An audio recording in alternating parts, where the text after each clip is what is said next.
did it. He made history by being here. Conor's made history. He wanted both belts physically, visually on his shoulders. I mean, what do you make of all of this? Yeah, he's special, man. There's something special about this guy. He throws that left hand with no effort, but when it touches people, man, they go. And one of the big things that everybody's been saying about Conor is the big kink in his armor and all this other stuff is his wrestling.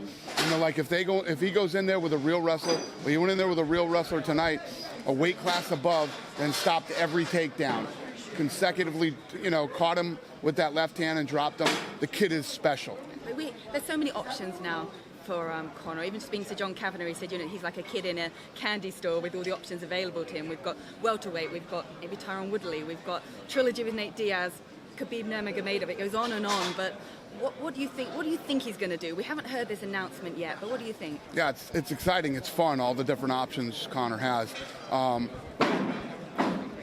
I'm going to let him enjoy this moment, take it in, because normally that kid comes busting out of the octagon like, I want this next, I want that next. Nobody does that. Nobody does that. I'm going to let him enjoy this. I'm going to enjoy this, and we'll talk business later. Let's talk about the co-main event and the confusion around the result. It didn't change the fact that Tyron Woodley holds on to his belt. Right. What was the situation regarding it being read out wrong? Yeah, it was just one of those crazy fights.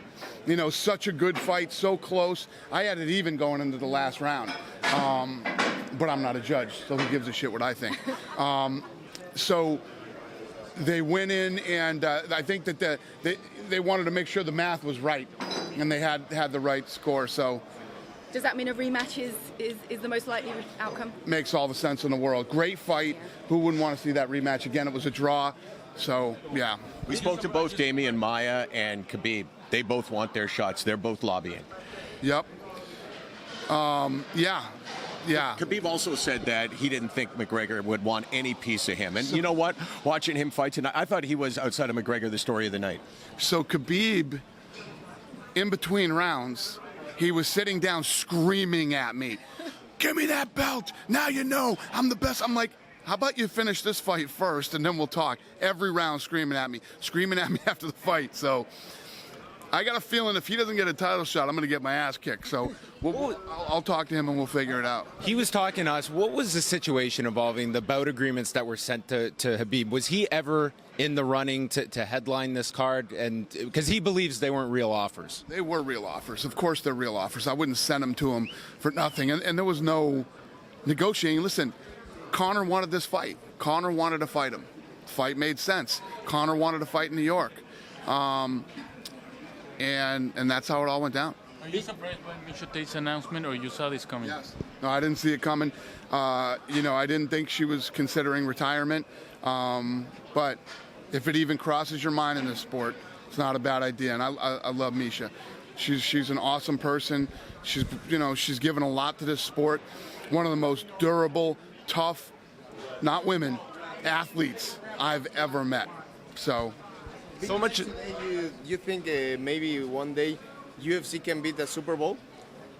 Can beat the Super Bowl in numbers? Let me tell you what, we broke every record we ever had tonight. I'm waiting for this Fox number to come back in the next couple of days, but we destroyed it tonight. Destroyed every record we ever had. What are you projecting? How many buys? A lot. Now, you had a lot of hope for this. This was a huge night for you. I mean, this is the easiest question I'm ever going to ask you. You had to be really thrilled. I mean, this was like the dream night. Everything kind of worked out. So Wednesday night, the press conference, the energy and everything was awesome.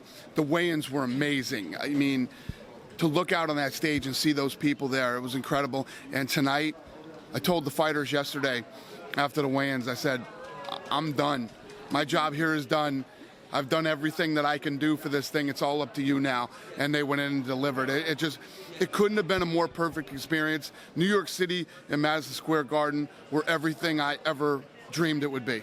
Let's talk about Joanna. She obviously went off to hospital. She was a little bit beaten up afterwards, but she is still undefeated. I mean, what a woman. And Carolina did put up a tough fight there. Yeah, Joanna wanted this fight so bad, and Carolina wanted it. They got what they wanted. It was an absolute war. Both girls had hematomas on their faces, kept coming forward. I think Joanna's nose was broken. I don't know. It was an absolute technical dogfight, man. Both those girls are so gritty and tough and just absolutely nasty. What do you do next with Joanna? She's like the Mighty Mouse of the women's strawweight division. Yeah. Who next? I don't know. We'll figure it out, though. I promise you that. And Yoel Romero, I want to talk about the fact Michael Bisping stood up there. He flicked the finger at him. He was giving him a bit of a message as well. And is that the next obvious middleweight fight? That's the fight. After this success, what has to happen the 30th of December to beat this card? Yeah, I don't know. Ronda Rousey. You know, Ronda Rousey is a monster. Her return is big. She's fighting for the title. You know, it's on a Friday night, which, if anybody can overcome a Friday night, it's Ronda Rousey. Not our best decision we've ever made in the 16 years to go on a Friday night. I don't like it. It's a bad idea, but we're in. What are we gonna do? And as a UFC president, do you have something left? Like you have a goal that you haven't achieved yet? Yeah, you know how I feel about the sport. I think the sport can be the biggest sport in the world. I'm going to Russia. Me and Ari go to Russia in the next 2 weeks. Russia, China, and a lot of other things that we're working on.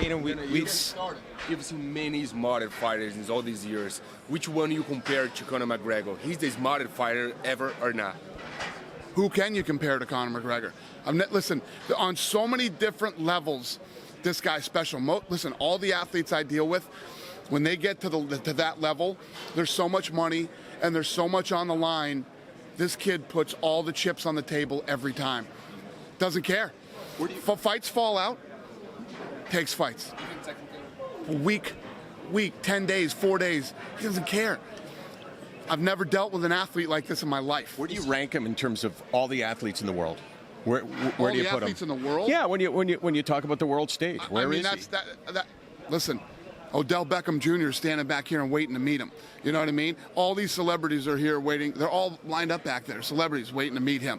He's, the kid's an absolute rock star, and he keeps getting bigger with every performance, Uh-oh, here comes, he's moving up to 55 now against a wrestler.